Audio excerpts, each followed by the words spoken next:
talk first about that not all debt has to be retired at retirement, okay? And we're going to talk about three cases when having debt going into retirement makes sense and can make sense for your specific situation.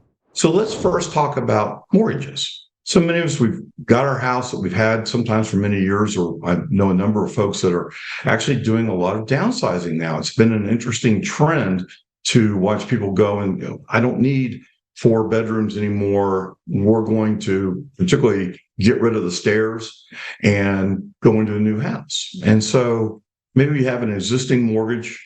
Maybe you've had a house for quite some time. It's built up a lot of equity, but you still have the old mortgage. And particularly if you have a mortgage that has a really low rate. A lot of folks, myself included, I've got a 30-year mortgage out there with 1.25%.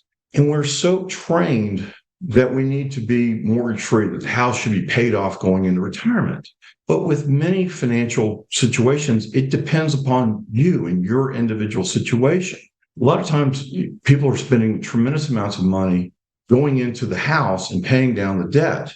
But if they're paying down the debt and they have you have minimal savings, that can be a real problem because you can go down to the grocery store, but they're not going to say, oh, we'll take a lien against your house so you can buy the groceries. It's being house poor. You can be house poor when you have a paid off house and minimal savings.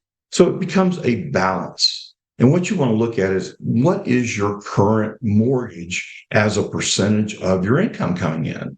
And while we're working, normally that is 25 to 28% is kind of the norm when talking about financial planning and how much should be going to a mortgage. When we get into retirement, what we really want to see is that's under 20%.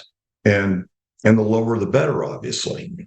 And the interesting part is if you have an old mortgage that you've been paying on and it's paid down significantly, even with these high rates today, if you turn around and refinance at 30 years, and I think of a client that did this and it lowered their monthly mortgage payment to $500 from $1,200, that was a tremendous difference. Yes, they're not going to pay off their house probably in their lifetime, but who cares? Okay, the kids get a house with a mortgage on it. But they have free cash flow to meet their financial needs while they're here, okay? And that becomes a critical part. So take a look at that. The other part is car loans. And right now, whether you buy a new car or a used car, new car loans are averaging about 9% right now. And my understanding is on used car loans, they're at 13%, and that's with solid FICO credit score ratings, okay? That's not somebody that has a 600 credit score. This is somebody that's got, a 740, 750, 800 credit score. When you look at your auto loan and you go in, if you've got a good, reliable car and you've got less than 2 years to pay on it, and you know the history of the car, it hasn't been damaged, it hasn't needed maintenance, and you expect to be able to drive that car for quite some period of time after it's paid off, there's nothing wrong with continuing to make those payments on that car. That does not need to be paid off. The other part is also take a look. I had this conversation with a client. Putting a GPS, they went back and their auto insurance was going from $1,000 to $2,000. They shopped it, which is important, and also got it lowered to $800. The wife has a GPS locator. It reports what she's doing, and it lowered her car insurance by another $200. She also has a caveat. I want you to know she has to make sure that the husband says when he's driving the car. So obviously there's a little bit of a difference, but make sure you're working hard to keep the cost of maintenance, do the maintenance on the car, and shop that auto insurance, have good, reliable transportation. Now, the third point we're going to talk about, there isn't a third point. Laura and I were discussing this and was trying to think about other debt that might be appropriate taking in. And here's where we really want to focus on. If you've got a credit card going into debt and going into retirement, have a plan. Let's work on paying that off. If you've got an outstanding line of credit, if you're a co-signer on third-party note, I'm a co-signer on my son's note for the fifth wheel that he lives in. You want to have those things paid off, okay? And you really want to be careful in these days of having debt that's on a floating rate, not a fixed rate. For example, credit cards and credit card interest rates have gone up by 4%. In a lot of cases, people that were paying around 20% on outstanding balances are now paying 24%.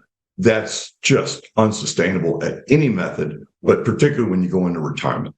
And then we want to talk about have a plan to pay that off. Okay. Sit down, put it on a spreadsheet, put it on a piece of paper with a pencil, call me. We'll walk through it. It's not rocket science, but it's important that you have the plan and you address it. Okay. And then let's talk about what you don't want to do. Okay.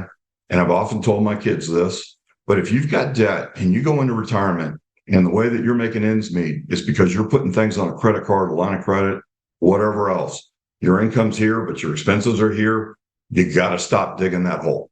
Figure out a way to lower your living expenses. All right. And I know it's difficult right now. I'm seeing the food prices, I'm seeing gas prices. I know that utilities are going up. I know everybody's insurance is going up.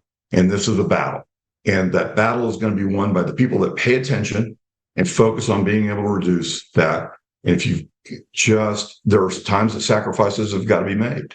And I think very specifically, I actually traded in a car that I had a note on for a beater that was reliable. But sometimes you got to make sacrifices in order to make it work.